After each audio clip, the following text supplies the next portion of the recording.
Good afternoon everyone, কেমন আছো সবাই? আজকে বানাবো হচ্ছে দহি মাশরুম। তো তার জন্য আমি নিয়েছি মাশরুম। এখন আমি মাশরুমগুলোকে ভালো করে পরিষ্কার করে ধুয়ে নেব।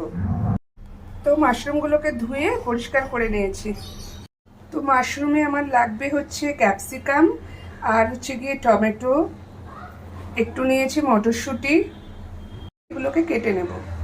টমেটো আর ক্যাপসিকাম কেটে রেডি হয়ে গেছে। মাশরুমে তরকারিতে আমার মশলায় দেব আদা, কটা টমেটো কুচি, একটু টক দই, জিরে, ধনিয়া পাউডার, সব একসঙ্গে মিক্সিতে পেস্ট করে নেব। তো সব পিষে আমি রেডি করে নিয়েছি। মাশরুমের তরকারির জন্য কড়াইতে দেব সাদা তেল, তার মধ্যে 1 চামচ ঘি। আপনারা ঘি দিতেও পারেন, নাও দিতে পারেন। ফোড়নে জিরে, শুকনো লঙ্কা দিয়ে দেব টমেটোগুলো, মটরশুঁটি, বাটা মশলা। এবার জাস্ট ভালো করে কষবো। নুন, হলুদ, একটু লঙ্কার গুঁড়ো,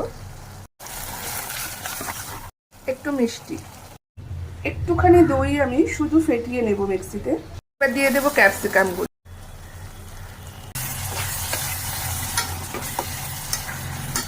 সবসময় মশলা যত ভালো করে কষাবেন তত তরকারি টেস্ট হবে।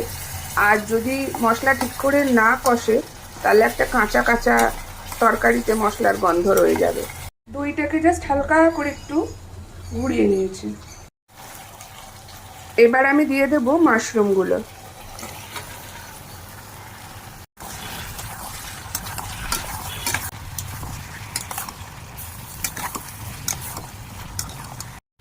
একটু জল দেব, খুব সামান্য।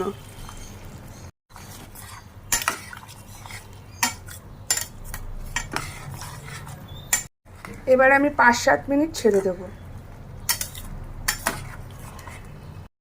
এবার আমি এর মধ্যে দেব একটু ধনেপাতা, কাসুরি মেথি,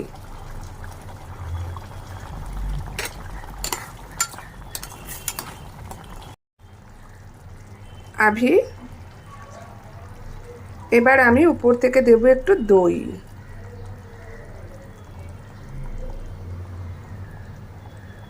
তো রেডি হয়ে গেছে আমার দহি মাশরুম।